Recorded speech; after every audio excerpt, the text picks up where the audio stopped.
श्री शिवाय नमस्तुभ्यम।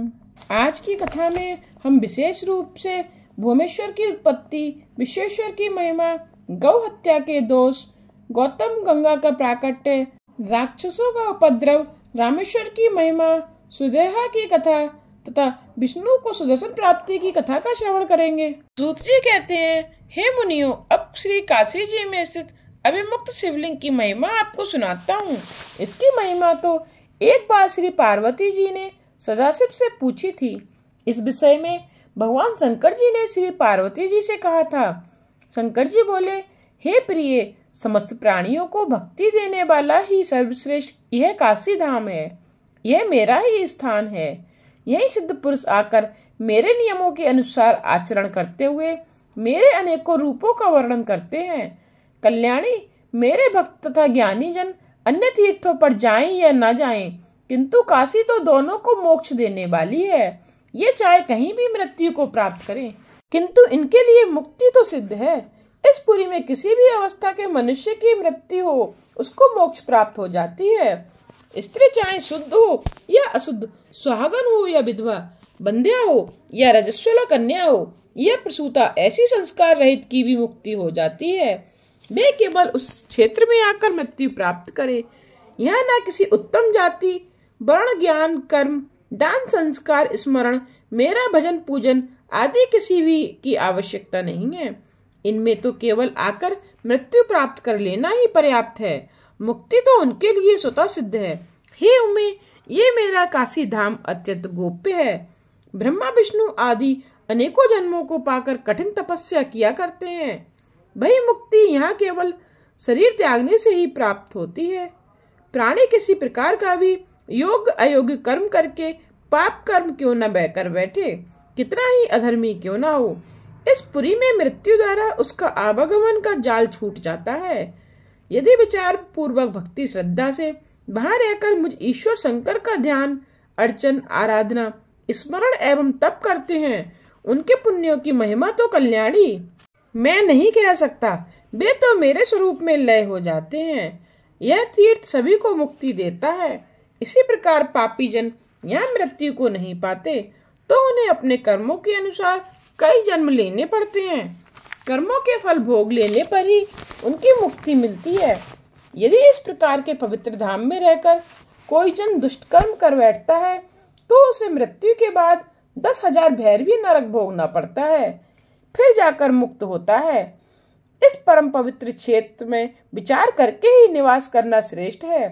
हाँ, यह तो निश्चित है कि किया हुआ शुभ अथवा अशुभ कर्म क्यों ना हो, भय फल कर्म करोड़ों कल्पों तक बिना भोगे नहीं छूटता। शुभ कर्म स्वर्गदायक होता है, अशुभ घोर नरकदायक होता है। ये दोनों प्रकार के कर्म जन्म मरण देने वाले हैं। अधिक शुभ कर्मों के कारण किसी उत्तम कर्म में जन्म होता है तथा सुख प्राप्त होता है, एवं अधिक दुष्कर्म के कारण नीच किसी दरिद्री अथवा हीन जाति के घर में जन्म होता है। देवी, कर्म 3 प्रकार के हैं। पहले जन्म के लिए कर्म संचित होते हैं, इस जन्म में किए हुए क्रियमाण हैं। इन दोनों के फल रूप जो इस शरीर में भोगे जा रहे हैं, उन्हें प्रारब्ध कर्म कहते हैं। इनमें संचित तथा क्रियमाण कर्म तो दानादिक कर्मों से नाश भी हो जाते हैं, किंतु प्रारब्ध कर्म बिना भोगे नाश नहीं होते। संचित क्रियमाण कर्म काशीपुरी को छोड़कर अन्य किसी क्षेत्र पर भली भांति नष्ट नहीं हो पाते। जिन मनुष्यों ने पहले जन्म में विचार पूर्वक काशी निवास किया है, वे ही दूसरा जन्म पाकर काशी में शरीर छोड़ते हैं, और कोई भी नहीं। काशीपुरी गंगा स्नान ही संचित एवं क्रियमाण कर्मों का नाशक है। प्रारब्ध कर्म काशी धाम में रहकर मृत्यु प्राप्त होने से ही तुरंत ही नाश हो जाते हैं। काशी निवासी यदि कारणवश पाप कर बैठता हो, तो उसे काशी के पुण्य प्रताप से फिर काशी में जन्म मिलता है, तब जाकर पापों से मुक्त होता है। इस काशी में किसी ब्राह्मण को बसाने वाले को परम पुण्य की प्राप्ति होती है, उसे परम धाम मिलता है। किसी ने पहले तो काशी निवास किया, फिर किसी सिद्धि के हेतु प्रयागराज चला जाता है, वही उसका देह प्राप्त होता है, उसे काशी निवास का फल नहीं मिलता। यदि मनोरथ सिद्ध के बिना प्रयागराज जाकर बसता है, वहां उसकी मृत्यु होने पर किसी पुण्य की प्राप्ति नहीं होती। प्राचीन काल में गौतम नामक एक महामुनि हुए हैं। इनकी अहिल्या पत्नी थी। गौतम ऋषि दक्षिण में ब्रह्म पर्वत पर 1000 वर्षों में सिद्ध होने वाली तपस्या कर रहे थे। उस समय 100 वर्ष पर्यंत वर्षा न हुई। वृक्ष आदि की तो बात ही क्या है। मनुष्य को प्राण धारण के लिए जल मिलना ही कठिन था। कोई ऋषि मुनियों ने इस संकट काल को बिताने के लिए समाधि लगा ली। उस समय इस संकट को हटाने के लिए वरुण देवता को प्रसन्न कर देने के हेतु तपस्या की। 6 महीने गुजरने पर वरुण संतुष्ट हुए। प्रकट होकर गौतम जी को वर मांगने के लिए कहा। तब गौतम जी ने कहा, हे वरुण देव, चराचर प्राणी इस समय वर्षा न होने से व्याकुल हो रहे हैं। मैं उन्हें सुखी करने के लिए वर्षा चाहता हूँ। यह सुनकर वरुण जी बोले, हे महर्षि जी, मैं स्वतंत्र नहीं हूँ। मैं तो शंकर जी के अधीन हूँ। वर्षा करने में उनकी आज्ञा मिलना आवश्यक है। आप कुछ और मांग लीजिए। यह सुनकर गौतम जी बोले, हे देवेश, मुझे तो और किसी वर की आवश्यकता नहीं है। आप यदि संतुष्ट हैं तो जलदान कीजिए। इससे तो और कोई महान पुण्य भी नहीं, यह कभी भी नष्ट नहीं होता। तब गौतम जी की नम्र प्रार्थना सुनकर फिर वरुण जी ने कहा, आप सत्य कहते हैं, किंतु इसमें मेरा कुछ अधिकार नहीं। यदि आप जल ही चाहते हैं तो एक गड्ढा आप खोदें, मैं उसे जल से भर दूंगा। वह कभी खाली नहीं होगा। उससे संसार में तुम्हारा नाम भी प्रसिद्ध होगा। यह सुनकर गौतम जी ने तुरंत 1 हाथ लंबा चौड़ा गड्ढा खोद डाला। वरुण जी ने उसे जल से भर दिया और बोले, गौतम जी, इस स्थान में दान, हवन, देव पूजन, तप, पितृश्राद्ध आदि किए कर्म सब सफल होंगे। इतना कहकर वरुण देव जी अंतर ध्यान हो गए। तब परोपकार के लिए अपने मनोरथ की सिद्धि से गौतम जी प्रसन्न हो गए। सूत जी बोले, संकट काल में बड़ों की शरण ही मनुष्यों को दुखों से उतार देती है और उसे महान पद प्राप्त होता है। यह बात बड़े पुरुष ही समझते हैं। सूत जी बोले, तब वरुण से जल पाकर महर्षि गौतम जी ने स्नान आदि नित्य कृत्यों से निवृत्त होकर हवन के लिए जो आदि अन्न पैदा किए, उसी जल के द्वारा फल फूलों से लदे वृक्ष लहराने लगे। इस आश्चर्यमय बात को सुनकर ऋषि मुनि फिर वहां लौट आए। श्री गौतम जी की परम कृपा से वह स्थान रिद्धि सिद्धियों से युक्त संपूर्ण प्राणियों के लिए सुखदायक हुआ। सूत जी बोले, मुनियों, एक बार गौतम जी की आज्ञा से शिष्यगण कमंडल लेकर जल लेने उस गड्ढे पर गए। उसी अवसर पर जल भरने के लिए ऋषि पत्नियां भी वहां आ गईं। तब इन स्त्रियों ने कहा, पहले हमें जल भरने दो, फिर अपना कमंडल भरना। यह कहकर उन्होंने कुछ फटकार भी दिया। तब गौतम शिष्य बिना जल भरे ही आश्रम पर पहुंचे और अहिल्या जी को सभी बातें जाकर सुना दी। अहिल्या जी उन्हें समझा बुझा एवं धैर्य देकर स्वयं जल भरने चली गईं। महर्षि गौतम जी को जल ला कर दिया।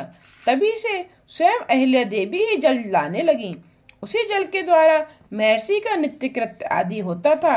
इस प्रकार चलते चलते उन दुष्ट स्वभाव वाली ऋषि पत्नियों ने किसी दिन अहिल्या जी को बुरा भला कह दिया। फिर अपने पतियों से भी अहिल्या की जाकर शिकायत कर दी कि वह तो हमें पानी भी नहीं भरने देती। कहती है कि मेरे पति ने ही वरुण देव से यह भर पाया है, तुम्हारा क्या अधिकार है। इस प्रकार अपनी स्त्रियों से शिकायत सुनकर ऋषि लोग गौतम जी पर क्रुद्ध हो गए और उन्हें संताप पहुंचाने के हेतु श्री गणपति जी का पूजन करने लगे। तब गणपति जी प्रसन्न होकर प्रत्यक्ष रूप में प्रकट हुए और बोले, मुनियों, मैं तुम्हारे विधि पूर्वक पूजन से प्रसन्न हूँ, वर मांगो। तब ऋषि बोले, हे स्वामिन, यदि आप प्रसन्न हैं तो हम चाहते हैं कि ये गौतम ऋषि इस स्थान को छोड़कर कहीं दूसरे स्थान पर चला जाए। तब तो गणेश जी मुनियों के कुटिल शब्दों को सुनकर हंस पड़े और बोले, महर्षि गौतम निरपराध हैं, उन्हें इस प्रकार दंड देना उचित नहीं, इससे तुम्हारा भी अमंगल है। उनसे द्वेष करना छोड़ दो, कोई और वर मांग लो। श्री गणेश जी ने इस प्रकार उन्हें बहुत कुछ समझाया, किंतु वे तो अपने आग्रह पर डटे रहे। तब गणपति जी ने कहा, अच्छा, यदि तुम यही चाहते हो तो ऐसा ही होगा। यह कहकर अंतर ध्यान हो गए। इस प्रकार वर देख चुकने के बाद गणेश जी ने अपना वर सत्य करने के हेतु एक निर्बल गौ का रूप धारण किया। तब वह गाय गौतम जी की उपजाए जो आदि खाकर जाने लगी। गौतम जी ने देख लिया कि यह तो हमारी खेती नष्ट कर रही है। तब एक तिनका उठाकर उसे खेत से बाहर करने लगे। तिनके से पीड़ित होकर गाय पृथ्वी पर गिर पड़ी और उसकी मृत्यु हो गई। यह कांड देखकर गौतम जी को पश्चाताप हुआ और पत्नी को बुलाकर बोले, ना मालूम शंकर हम पर क्रुद्ध हो गए हैं, जिससे ये गौ हत्या का महापाप मुझ पर लगा है। उसी समय से कपटी मुनि भी वहां आ पहुंचे। गौतम जी को, उनकी पत्नी अहिल्या को तथा उनके शिष्यों को बुरा कहते हुए बोले, गौतम जी, अब तो तुम स्थान पर रहने योग्य नहीं हो। अपने शिष्यों और पत्नियों को साथ ले जाकर किसी दूसरे स्थान पर ले जाओ, तुम गौ हत्यारे हो। सूत जी बोले, इस प्रकार के कटु वचनों से उनकी तृप्ति न हुई। फिर पत्थर आदि भी इन पर बरसाने लगे। होकर गौतम जी ने वहां से चलकर एक कोस की दूरी पर अपना आश्रम बनाया, वहां रहने लगे। इस प्रकार रहते रहते जब उन्हें 15 दिन गुजरे, तब तो गौतम जी उन्हीं ऋषियों के पास पहुंचकर पूछने लगे, ऋषि महात्माओं, अब हमें कृपा करके इस पाप से निवृत्त होने के लिए कोई उत्तम उपाय बताओ। ऋषियों ने कहा, तुम प्रायश्चित करो, बिना इसके पाप निवृत्ति नहीं होगी। आप अपना यह पाप प्रसिद्ध करो, फिर सारी पृथ्वी की 3 परिक्रमा करो, फिर यहाँ आकर 1 महीने का व्रत धारण करो। ब्राह्मणों तथा पर्वत की 101 बार परिक्रमा करो। यदि इस तरह का प्रायश्चित ना हो सके तो तप करो। उसके द्वारा श्री गंगा जी को प्रकट करके उसमें स्नान करो। 1 करोड़ से पार्थिव लिंग रचकर प्रेम और श्रद्धा से उनका विधि पूर्वक पूजन करो, तब जाकर इस महापाप से मुक्त होगे। सूत जी बोले, गौतम जी इस प्रकार सुनकर जो आज्ञा कहकर वहां से चल पड़े। वे सबसे पहले ब्रह्मगिरि की परिक्रमा करने गए, फिर से पार्थिव लिंग रचकर विधि पूर्वक से पूजन करने लगे। उनकी पत्नी अहिल्या भी एकाग्र मन से पूजन करने लगी। सूत जी बोले, मुनियों, गौतम तथा अहिल्या पति पत्नी ने मिलकर शिव आराधन किया। तब भगवान शंकर अपने गणों से युक्त होकर वहां प्रकट हो गए और वर मांगने के लिए कहा। तब गौतम जी ने अद्भुत रूपधारी सदाशिव का दर्शन किया और उन्हें बार बार प्रणाम तथा स्तुति करके कहा, स्वामिन, इस गौ हत्या के पाप से मुझे छुड़ाइए। यह सुनकर शंकर जी बोले, गौतम जी, तुम तो निर्दोष हो। ये तो उन दुराचारी पाखंडी ऋषियों की माया थी, जिससे तुमको इतना दुख भोगना पड़ा। वे ही दुष्टात्मा हत्यारे हैं, तुम तो निर्दोष हो। यह सुनकर गौतम बोले, स्वामिन, उन्होंने तो मेरे साथ बुरा किया और मेरे लिए उनका बुरा भी भला हो गया, जिससे मैंने आपके दुर्लभ दर्शन तो प्राप्त कर लिए। तथा सदाशिव बोले, गौतम जी, मैं तुम पर प्रसन्न हूँ, वर मांगो। तब गौतम अपनी प्रतिज्ञा का विचार करके गंगा जी के प्रकट होने का वर मन में रखकर बोले, स्वामिन, पतित पावनी गंगा जी को कृपा कर यहाँ प्रकट कीजिए, जिसके द्वारा अन्य सभी प्राणियों का कल्याण हो। सूत जी बोले, तब भगवान शंकर जी ने गौतम जी को गंगाजल दिया। वही गंगाजल स्त्री रूप होकर गौतम जी के सामने पधारी। साक्षात मूर्तिमती श्री गंगा जी के दर्शन करके गौतम जी ने प्रणाम स्तुति आदि की। फिर बोले, मातेश्वरी, पतित पावनी गंगे, तुम पापों का खंडन करके सबको मुक्ति देने वाली हो। मैं भी आपकी शरण में हूँ, मुझे भी पावन करो, नरकों से मेरी रक्षा करो। श्री गौतम जी ने इस प्रकार श्री गंगा जी से प्रार्थना की। फिर भगवान शंकर गंगा से बोले, गंगा, मेरी आज्ञा से गौतम जी को सकुटुम्ब पाप रहित कर दो। तब गंगा जी ने कहा, प्रभु, आपकी आज्ञा शिरोधार्य है। गौतम जी को कुटुंब के साथ निष्पाप कर देती हूँ। जब ये पवित्र हो जाएंगे तभी यहाँ से मैं आपके लोक में प्रस्थान करूंगी। तब शंकर जी बोले, हे कल्याणी, कलयुग के 28वें मनवंतर की समाप्ति तक तो पृथ्वी पर रहना होगा। तब गंगा जी ने कहा, स्वामिन, यह तभी हो सकता है जबकि आप श्री पार्वती के साथ शरीर धारण करके मेरे पास निवास करें और संसार में मेरी कीर्ति हो, तब तो मैं पृथ्वी पर रहूंगी। तब सदाशिव बोले, देवी, तेरे मेरे में भेद ही क्या है, हम तो एक ही रूप हैं। फिर तुम भी ऐसा चाहती हो तो मैं तुम्हारे समीप निवास करूंगा। इस प्रकार तब वहां परमेश्वर शंकर त्र्यंबकेश्वर नाम से तथा श्री गंगा जी गौतम गंगा नाम से वहां पर विराजी। ऋषि बोले, सूत जी, जल स्वरूप श्री गंगा जी की उत्पत्ति कहाँ से हुई, फिर महिमा किस प्रकार प्रसिद्ध हुई, और यह भी कहिए उन ऋषियों का क्या हुआ जिन्होंने गौतम जी के साथ कपट किया था। वे भली भांति वर्णन करें। सूत जी बोले, ऋषियों, जब गौतम महर्षि ने अपने श्री गंगा जी को जल में रूप में दर्शन देने के लिए कहा तो ब्रह्म गिर पड़े। गूलर वृक्ष की शाखा से निकलकर जल रूप में गंगा जी बहने लग गईं। इस प्रकार दर्शन करके महर्षि ने शिष्यों के साथ स्नान किया। उसके बाद गौतम जी के साथ शत्रुता करने वाले भी स्नान के लिए आए, किंतु उस समय श्री गंगा जी लुप्त हो गईं। तब तो गौतम जी चकित होकर प्रार्थना करने लगे, मातेश्वरी आप कृपा करें। चाहे स्नानार्थी अहंकार परायण होकर सज्जन रहे अथवा दुर्जन, आप तो मेरी तपस्या के प्रभाव से इन लोगों को भी दर्शन दें। इस प्रकार गौतम जी की प्रार्थना करने पर आकाशवाणी हुई, मुनि, ये लोग मेरे दर्शन के अधिकारी नहीं, ये तो दूसरे के उपकार को मिटाने वाले दुराचारी हैं। यह सुनकर गौतम जी ने कहा, देवी, कल्याणी महात्मा जन तो सृजन दुर्जन दोनों पर कृपा किया करते हैं, अतः इन सब पर कृपा करके दर्शन अवश्य दें। तब आकाशवाणी हुई, फिर मुनिवर, तुम सत्य कह रहे हो, किंतु इनको भी अपने पापों को प्रायश्चित करने चाहिए, तभी इन्हें दर्शन होंगे। ये लोग इस प्रकार प्रायश्चित करें, आपकी शरण में पहले आकर और आज्ञा पाकर 101 ब्रह्मगिरी की परिक्रमा करें। इस प्रकार आकाशवाणी उन लोगों ने भी सुनी। तब झट श्री गौतम जी की शरण में आए और अपने अपराधों के लिए क्षमा मांगने लगे। महर्षि की आज्ञा से उन्होंने ब्रह्मगिरी की परिक्रमाएं की। तब कहीं श्री गंगा जी के उनको दर्शन हुए। उस स्थान का नाम तभी से कुशाव्रत प्रसिद्ध हुआ। यह सुनकर ऋषियों ने पूछा कि हे सूत जी, हमने तो सुना था कि गौतम जी ने उन मुनियों को शाप दिया था, इसमें सत्य हो वही हमको सुनाइए। सूत जी बोले, ऋषियों, जब उस बनावटी गाय की गौतम जी से मृत्यु हुई थी तब उन मुनियों ने सब जगह यह प्रसिद्ध कर दिया कि गौतम ने गौ हत्या कर दी। तब शिव भक्त गौतम जी ने अपने ज्ञान से मालूम कर लिया कि यह तो बनावटी गाय थी।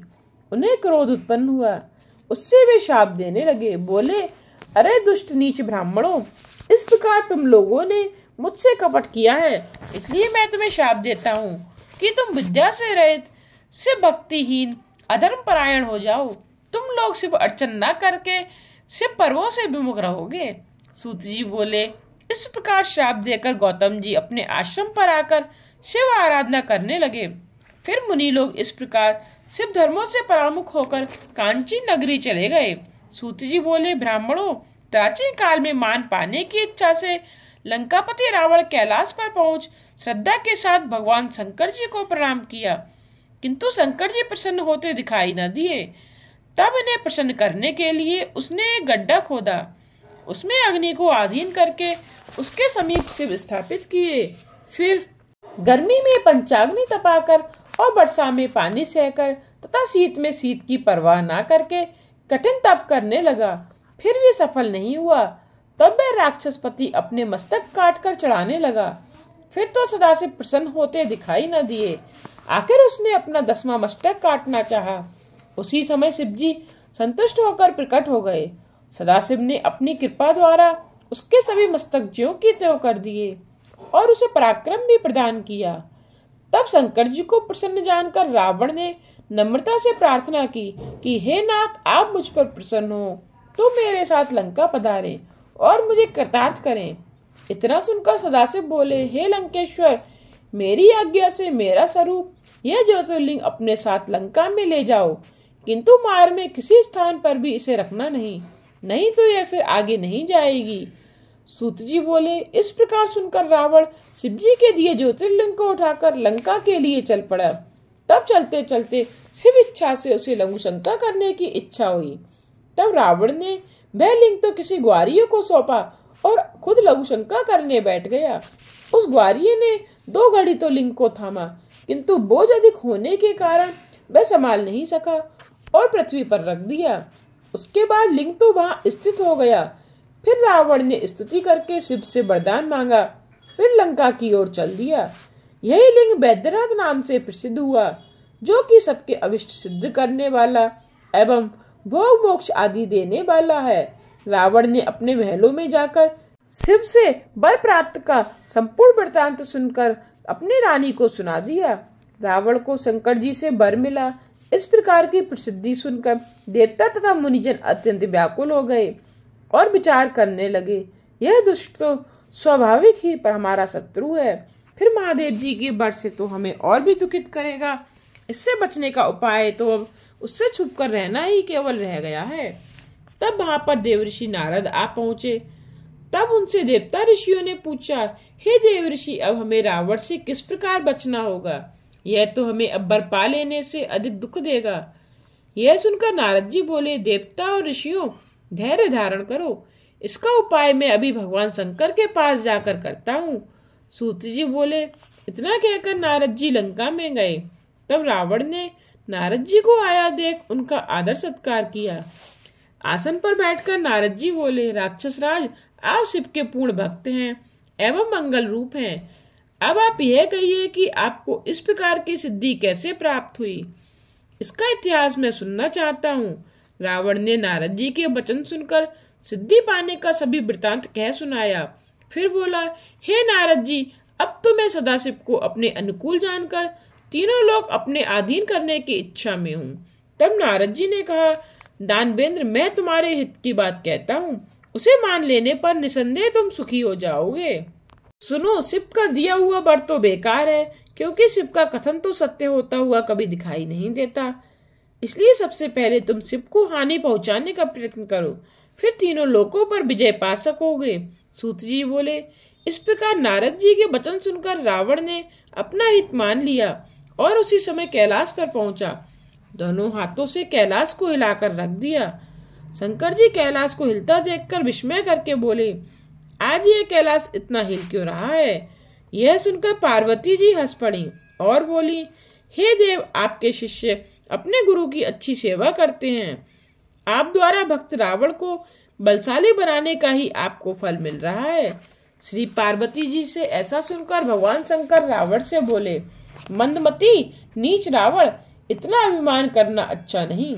याद रख, मेरा अपराध करने वाली तेरी इन भुजाओं को काटने वाला कोई बलवान पुरुष जन्म लेने वाला है। सूत जी बोले। इस प्रकार भगवान शंकर के शाप देने पर भी रावण प्रसन्न होता हुआ अपनी लंका में पहुंचा। तब उसने दृढ़ प्रतिज्ञा कर ली कि त्रिलोकी को बस में करके छोड़ूंगा। तब अपने पराक्रम से देव, दानव, गंधर्व, यक्ष, राक्षस, मानव आदि सभी को अपने बस में कर लिया। सूत जी बोले, ब्राह्मणों, प्राचीन काल में एक दारुक नामक दानव हुआ था। उसकी स्त्री दारुक नाम की राक्षसी थी। दोनों स्त्री पुरुष दुर्गा जी के लिए सुंदर वन में रह करते थे। वह वन पश्चिम के समुद्र के समीप था। 64 कोस लंबा और इतना ही चौड़ा था। वहां के निवासी उन दोनों राक्षस और राक्षसी के उपद्रवों से अत्यंत दुखी हो गए और ओर्व नामक एक ऋषि के आश्रम पर पहुंचकर नम्रता के साथ उस ऋषि को अपना दुख सुनाया और बोले, हे मुनिराज, हम लोगों को उस दानवी तथा दानव ने अत्यंत पीड़ित कर दिया है। हम लोग आपकी शरण में हैं, हमारी रक्षा करो। तब और बोले, डरो मत, जब भी वे राक्षस जीवों की हिंसा एवं यज्ञ विनाश करने लगेंगे तभी उनकी मृत्यु हो जाएगी। ब्राह्मणों, इस प्रकार ऋषि ने इन्हें धैर्य देकर और ऋषि ने जगत के कल्याण के लिए तपस्या करना आरंभ कर दिया। उसके बाद देवताओं को ज्ञात हुआ कि और ऋषि ने इस प्रकार राक्षसों को शाप दिया है। तब तो वे युद्ध करने के लिए अपने अस्त्र शस्त्र संभाल कर युद्ध भूमि में आ गए।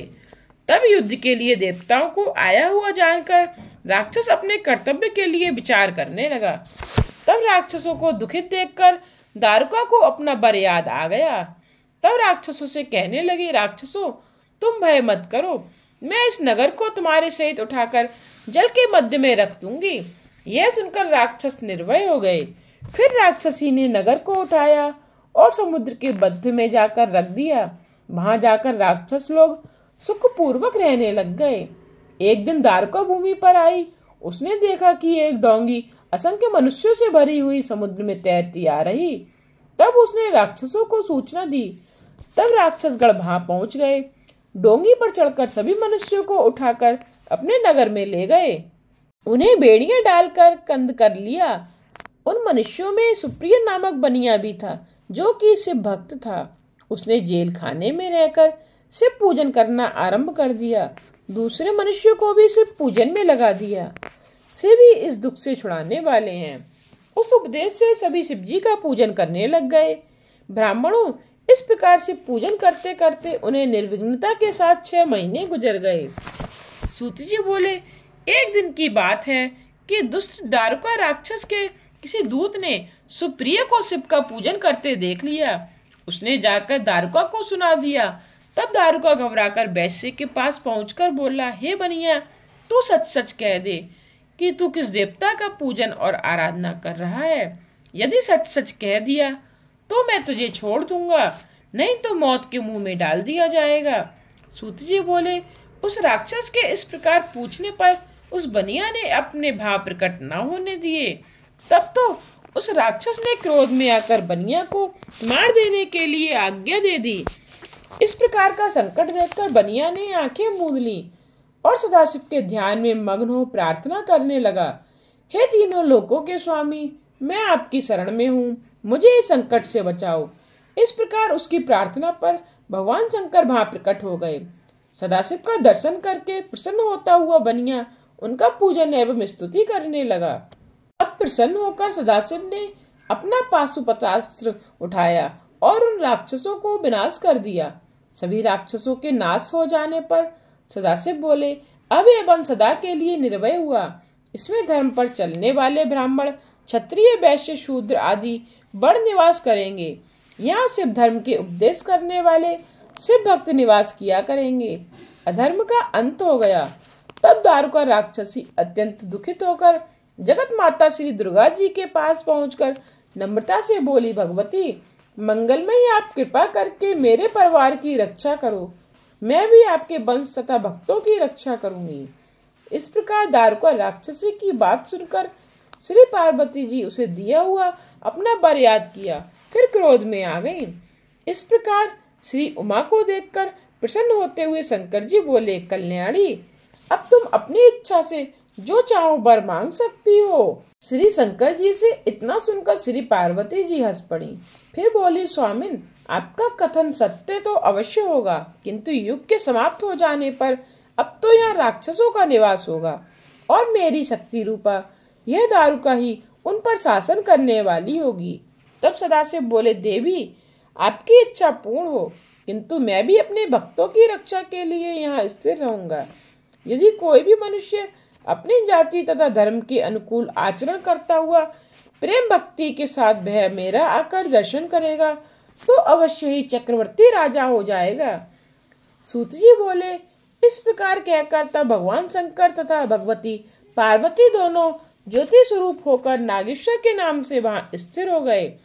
सूत जी बोले, मुनियों, एक समय में वीरसेन ने 12 वर्ष पर्यंत पार्थिव लिंग की पूजा करके कठोर तपस्या की। उसने प्रसन्न होकर बोले, राजन, मैं तुझे एक लकड़ी की मछली देता हूँ जो कि रागे से मड़ी होगी और उसे मैं अपनी योग शक्ति से शक्ति वाला कर दूंगा। उसी मछली को लेकर तू अपनी सेना समेत अपने शिविर में पहुंच जाएगा। वहां जाकर मेरे स्वरूप नागेश्वर शिव का पूजन करना, उससे तुझे पाशुपतास्त्र का प्राप्ति होगी। उसके द्वारा दानव गणों का तू नाश कर सकेगा। मेरे उस दर्शन से तुझे किसी प्रकार की कमी नहीं रहेगी। इतना कहकर भगवान शंकर अंतर ध्यान हो गए। उसके बाद वीरसेन शिव जी का वर पाकर उनकी परम कृपा से कार्य के करने में सामर्थ्यवान हुआ। सूत जी बोले, ऋषियों, अब हम आपको रामेश्वर शिवलिंग की उत्पत्ति की कथा सुनाते हैं।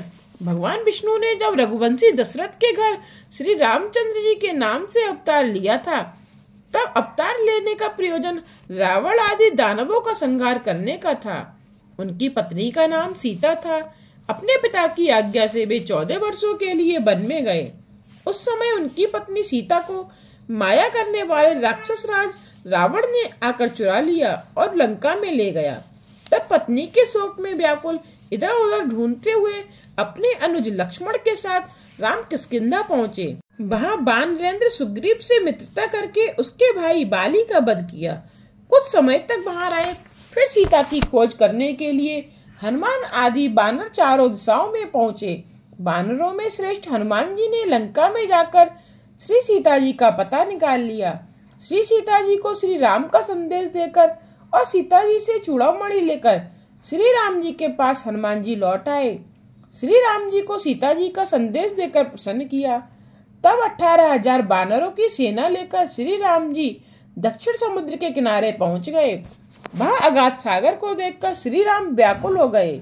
अब इससे किस प्रकार पार होंगे, इसी चिंता में व्याकुल होकर बोले, अपनी प्राण प्रिया का पता लगाकर भी मैं मिल नहीं सकता। कितने शोक की बात है। मैं इस अथाह सागर से किस प्रकार पार जा सकूंगा। यह बानरों की सेना कैसे पार होगी। यह कहकर श्री राम अत्यंत दुखी हो गए। तब अंगद आदि बानरों ने आकर उनका धैर्य बनाया। इसके बाद प्यास लग जाने के कारण श्री राम जी ने लक्ष्मण जी से जल लाने को कहा। श्री लक्ष्मण जी ने जल लाने के लिए बानरों को इधर उधर भेजा। बानर जल ले आए। तब जलपान करते करते यह विचारने लगे कि मैं भगवान शंकर के दर्शन किए बिना जल पी रहा हूँ। उसके बाद भगवान शंकर के पूजन के विचार से श्री राम जी ने पार्थिव लिंग के पूजन का विचार किया। फिर पूजन करने लगे। आवाहन आदि 16 उपचारों के साथ सदाशिव का पूजन एवं स्तुति आदि करते हुए श्री राम जी बोले, नाथ, मैं बानर सेना के साथ इस अथाह समुद्र में किस प्रकार पहुंचूंगा। वहां महाबली रावण के साथ युद्ध करके विजय किस प्रकार पाऊंगा। देवादिदेव महादेव, मैं तो आपकी शरण में हूँ, मेरी सहायता करो। जी बोले, उस समय भगवान शंकर संतुष्ट होकर अपने परिवार के साथ उस ज्योतिर्स्वरूप लिंग में प्रकट हो गए। शंकर जी बोले, रामचंद्र जी, तुम्हारा मंगल हो, मुझसे वर मांगो। उस समय सदाशिव के अद्भुत दर्शन करके स्तुति तथा प्रणाम करके श्री रामचंद्र जी ने रावण से विजय पाने का वरदान मांगा। शिव जी बोले, श्री रामचंद्र जी, युद्ध में तुम्हारी विजय अवश्य होगी, तुम्हारा मंगल होगा। श्री रामचंद्र जी ने कहा, प्रभु, आप अपनी इच्छा से कल्याण के हेतु दूसरे मनुष्यों का कल्याण करने के लिए यहाँ विराजमान हो। यह सुनकर सदाशिव उस स्थान पर लिंग रूप से विराजमान हुए। वही स्थान जगत में रामेश्वर नाम से प्रसिद्ध हुआ। सूत जी बोले, महर्षियों, दक्षिण दिशा में देव नामक एक सुंदर पर्वत है। उसके पास भारद्वाज गोत्री कोई सुधर्मा नामक ब्राह्मण रहता था। उसकी अति सुंदर सुदेहा नाम की पत्नी थी। सुधर्मा उत्तम ब्राह्मण था। नित्य प्रति अग्निहोत्रादि कर्म, अतिथि सेवा, शिव पूजन आदि करने वाला शिव जी का परम भक्त था। इन्हीं कर्मों को करते हुए उसे बहुत समय गुजर गया, किंतु घर में संतान नहीं हुई। सुधर्मा को तो इस विषय में कुछ दुख नहीं था। उसकी पत्नी व्याकुल रहती थी। उसे पुत्र प्राप्ति की चाहना थी। अपने पति से बार बार कहा करती, उसके परम ज्ञानी पति कहा करते, कल्याणी, पुत्र प्राप्ति से क्या लाभ, सभी संबंधी स्वार्थी होते हैं। माता पिता मित्र आदि सबको हमने देख लिया है। इस प्रकार समझाकर कभी कभी फटकार भी देते थे। सूत जी बोले, अपनी स्त्री के कहने पर ध्यान नहीं दिया और आप दुख न पाकर शिव भक्ति में लगे रहते। एक दिन सुधर्मा की पत्नी सुदेहा अपनी सहेलियों के साथ मन बहलाने को कहीं चली गई। वहां कई स्त्रियों के साथ उसका झगड़ा भी हो गया। उस झगड़े में उन स्त्रियों ने कहा, अरे बांझ, तू भी इतना अभिमान कर रही है। हम जानती हैं तू धन वाली है, लेकिन तेरा धन तो राजा छीन लेंगे। तेरे किस प्रयोजन का धन है। देख, हम तो पुत्र वाली हैं, हमारा धन तो पुत्रों के उपयोग में आ जाएगा। यह सुनकर सुदेहा अत्यंत व्याकुल होती हुई घर लौट आई। आते ही अपने पति से उन स्त्रियों की सभी बातें रोकर कह सुनाई। सुनकर सुधर्मा दुखी न हुए, बल्कि अपनी स्त्री को धैर्य देते हुए बोले, हे प्रिय, जो कुछ होना है वह तो अवश्य होगा, उसमें व्याकुल नहीं होना चाहिए। जो कुछ कहता हो उसे कहने दो, दुखी मत हो। तब सुदेहा बोली, हे प्राणनाथ, या तो किसी प्रकार पुत्र पैदा करो या मुझे मार दो, नहीं तो मैं स्वयं मरती हूँ। सूत जी बोले, इस प्रकार सुदेहा के वचन कहने पर उस ब्राह्मण देवता ने शिव ध्यान करके 2 पुष्प अग्नि की ओर फेंके। उन दोनों पुष्पों में दाहिना पुष्प पुत्र देने वाला है। यही सोचकर ब्राह्मण ने अपनी स्त्री से कहा, तुम पुत्र इच्छा से एक पुष्प उठा लो। तब उसकी स्त्री ने शिव माया से बाईं ओर का पुष्प उठा लिया, जो कि पुत्र वाला नहीं था। यह देखकर सुधर्मा व्याकुल होकर पत्नी से बोले, हे कल्याणी, अब तुम पुत्र की इच्छा मत करो, भगवान भजन में लग जाओ, तुम्हारे भाग्य में पुत्र प्राप्ति नहीं। इस प्रकार उसे समझा बुझाकर सुधर्मा शिव पूजन में लग गए। कुछ समय के बीत जाने पर फिर पुत्र इच्छा से सुदेहा ने कहा, हे प्राणनाथ, यदि मेरे गर्भ से पुत्र नहीं होता तो आप दूसरा विवाह करके पुत्र प्राप्त करो, मैं अपनी प्रसन्नता से कहती हूँ। तब ब्राह्मण बोला, हे प्रिय, हम दोनों इस समय झगड़े से मुक्त हैं, ऐसा होने पर क्यों ना अपना उद्धार करें। यदि फिर उस विपत्ति में पड़ गए तो बड़ा उपद्रव होगा, इसलिए इस विवाह की विपत्ति में मुझे मत डालो। सूत जी बोले, इस प्रकार सुधर्मा ने विवाह के लिए इनकार कर दिया। फिर भी सुदेहा ने अपनी छोटी बहन को घर में बुलाकर पति से कहा, हे प्राणनाथ, आप मेरी बहन के साथ अवश्य विवाह कर लो। यह सुनकर सुधर्मा ने कहा, हे कल्याणी, तुम मुझे इस झगड़े में मत डालो। यदि इससे पुत्र हो भी गया तो तुम सगी बहनें परस्पर विरोधी कर बैठोगी, जो कि किसी को भी सुखदायक नहीं होगा। तब सुदेहा ने हाथ जोड़कर कहा, हे प्राणनाथ, यह मेरी बहन है, इसके साथ मैं विरोध क्यों करने लगी, आप निश्चिंत रहें। ऐसा कहकर सुदेहा ने अपनी छोटी बहन घुस्मा के साथ विधि पूर्वक विवाह करा दिया। विवाह कर लेने के बाद सुधर्मा बोले, हे प्रिय, अब यह तुम्हारी सौत तुम्हारी बहन है, इसे सुखी रखना। फिर घुस्मा से कहा, तुम इसकी आज्ञा में रहना। अपने पति की आज्ञा से नित्य प्रति 101 पार्थिव लिंगों का षोडोपचार पूजा करके वे पार्थिव लिंग नित्य ही तालाब में जाकर बहा देती। इस प्रकार उसका नित्य कर्म था। एक दिन पुत्र प्राप्ति के लिए सिर्फ पार्थिव पूजन किया। इस प्रकार की संख्या भी 1,00,000 हो गई। भगवान शंकर की परम कृपा से उसे परम सुंदर गुणवान पुत्र प्राप्त हुआ। पुत्र पाकर सुधर्मा अत्यंत प्रसन्न हो गए, किंतु उनकी बड़ी बहन पुत्रवती बहन से ईर्ष्या करने लग गई। सूत जी बोले, हे मुनियों, इस प्रकार कुछ समय के अंतर वह ब्राह्मण कुमार बड़ा हो गया। धर्मा ने उसे विवाह योग्य देखकर उसे योग्य ब्राह्मण की कन्या से उसका विवाह करा दिया।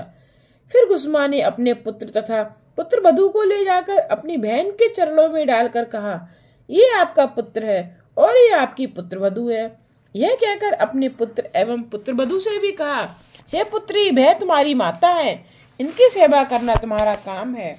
इस प्रकार उन दोनों को समझाया और फिर वे दोनों ही सुदेहा की आज्ञा में तत्पर हो गए। किंतु सुदेहा की ईर्ष्या बढ़ती ही गई, उसका व्यवहार भी वैसा हो गया। एक दिन उसने विचार किया कि मेरा यह दुख तभी शांत होगा जब घुस्मा की आंखों से पुत्र के मर जाने पर जल की धाराएं बहेंगी। अब मुझे यह उपाय करना चाहिए। सूत जी बोले, कुटिल पुरुषों की शत्रुता के बस में आकर बुरे भले का कुछ भी विचार नहीं रहता, उसकी बुद्धि बल आदि सभी नष्ट हो जाते हैं। इस प्रकार सुदेहा ने भी कपट में आकर एक रात को सबको सो जाने पर हाथ में छुरी उठा ली। उस सोते हुए पुत्र को जाकर उसने मार दिया।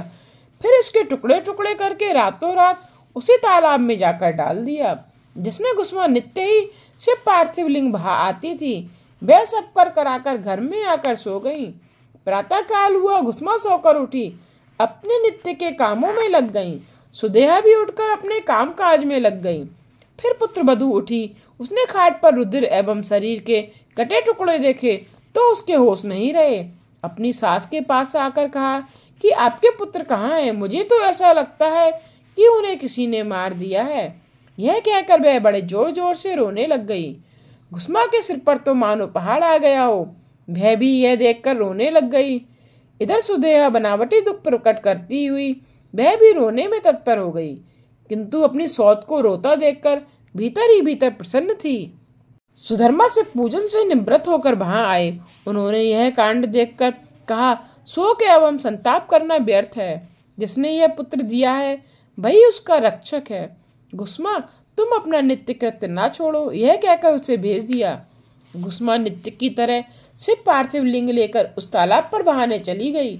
वहां जाकर वह लौटने लगी, तब उसे तट पर खड़ा हुआ पुत्र दिखाई दिया। वह झट ही माता के समीप पहुंचकर बोला, हे मातेश्वरी, तुम्हारे पुण्य प्रताप एवं शिव कृपा से मैं मरकर भी जीवित हुआ हूँ। तब घुस्मा को पुत्र जीवित देखकर बहुत प्रसन्नता ना हुई। वह तो उसी प्रकार शिव आराधना में रही। उसी समय उसकी पत्नी भक्ति ने प्रसन्न होकर ज्योति स्वरूप से प्रत्यक्ष हो गए और इस प्रकार बोले, हे घुस्मे, तेरे इस पुत्र को सुदेहा ने मार दिया था। अब मैं उस पापिन का वध करता हूँ। मैं तुम्हारी इस भक्ति से प्रसन्न हूँ, अपना मन चाहा वर मांगो। यह सुनकर घुस्मा प्रणाम करके बोली, हे स्वामिन, यदि आप प्रसन्न हैं तो मेरी बहन को अभय दान दें। तब सदाशिव बोले, अरे घुस्मे, उसने तो तुम्हारे साथ बुरा किया, फिर भी तू उस पापनी का भला क्यों चाहती है? यह सुनकर घुस्मा बोली, हे नाथ, क्या मैं बुरी हूँ जो उस बुरा करने वाली का बुरा चाहूँ? स्वामिन, वर देते हैं तो यही वर दीजिए। सदाशिव प्रसन्न होते हुए बोले, अच्छा ऐसा ही होगा, और भी मनचाहा वर मांग सकती हो। तब घुसमा बोली, हे स्वामिन, यदि ऐसा है तो आप लोगों के कल्याण एवं पालन के लिए यहाँ विराजमान हो जाएं, यही मेरी प्रार्थना है। यह सुनकर भगवान बोले, घुसमे, मैं घुसमेश नाम से ज्योतिर्लिंग रूप होकर यहाँ निवास करूंगा। यह तालाब लिंग स्थल हो जाएगा। यह त्रिलोकी में शिवालय नाम से प्रसिद्ध होगा। दर्शनार्थियों के सभी मनोरथ इसके द्वारा परिपूर्ण होंगे। सूत जी बोले, इस प्रकार कहकर सदाशिव वहां के लिए स्थिर हो गए। इतने में सुदेहा सुधर्मा भी वहां आ पहुंचे। तब सबने मिलकर 101 परिक्रमा शिव पूजन करके ही सबका परस्पर प्रेम हो गया। घर में जाकर सुख पूर्वक रहने लगे। सूत जी बोले, हे मुनियों, इस प्रकार हमने आप लोगों को 12 शिव ज्योतिर्लिंगों की अद्भुत कथाएं सुना दी हैं। आज की कथा को यहीं विश्राम देते हुए इससे आगे की कथा का श्रवण आप कल के अध्याय में कीजिएगा। आने वाली वीडियोज के लिए चैनल को सब्सक्राइब करना ना भूलिएगा, जिससे आने वाले वीडियोज की नोटिफिकेशन आप तक पहुंचते रहें।